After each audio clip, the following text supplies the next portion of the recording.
दोनों तो देवता बन रहे थे हम लोगों के सामने। अब क्या हुआ? पैसे मिल गए दक्ष से, हमें बेवकूफ बनाया, एनओसी साइन करवाई और बेच दिया विशंभर को। हमने कुछ नहीं किया है, धोखा हमें भी दिया गया है। नहीं, तुम दोनों दक्ष के साथ थे, हम सब ने देखा है। और इस आभा को तो हमने उसके साथ एक होटल में भी जाते हुए देखा है।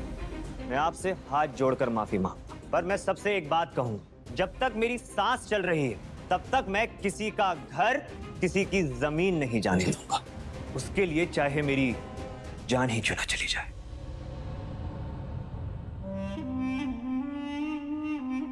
मुबारक हो दक्ष, अब ये कंपनी तुम्हारे हाथों से मेरे हाथों में आ गई ऑफिशियली, और वो सारे के सारे एनओसी भी।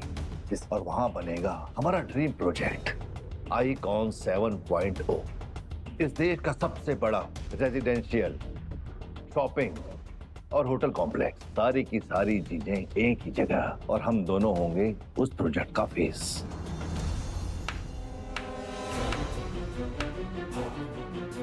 क्या बात है दक्ष, आखिरकार तुमने अपनी रूह को बेच ही दिया ना। माँ, आप यहाँ पर क्या कर रही हैं? माँ मत कहो मुझे, मैं तुम्हारी माँ नहीं हूँ। तुम वो दक्ष नहीं हो जिसे मैंने पाला था। समझ तो मैं उसी दिन गई थी जिस दिन तुमने मेरी आंखों में आंखें डालकर ये कहा था कि तुम्हारे लिए ना सक्सेस बहुत जरूरी है। उसी पल मैं ये भी समझ गई थी कि अब तुम्हारे लिए रिश्तों के कोई मायने नहीं है। तो क्या करता माँ, आपके पुराने तरीकों से कंपनी डूब रही थी, आप मुझे रोक रहे थे। मुझे जिंदगी में आगे बढ़ना था, मुझे बस एक चांस चाहिए था। अच्छा, और उस एक चांस के लिए तुमने विशंबर जैसे लोगों का हाथ थाम लिया। और तुम्हें पता है, आज तुम्हारी सक्सेस के साथ साथ ना तुम्हारी ईगो भी खड़ी है, और इंसानियत तो कब की मर चुकी।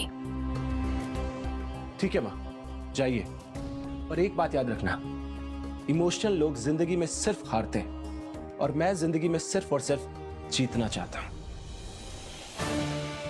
इग्नोर, याद रखो दक्ष, जो समय के साथ तेज चलते हैं ना, ये दुनिया उन्हीं की सुनती है, और जो रुके रह जाते हैं वो मिट्टी के नीचे दबे रह जाते हैं।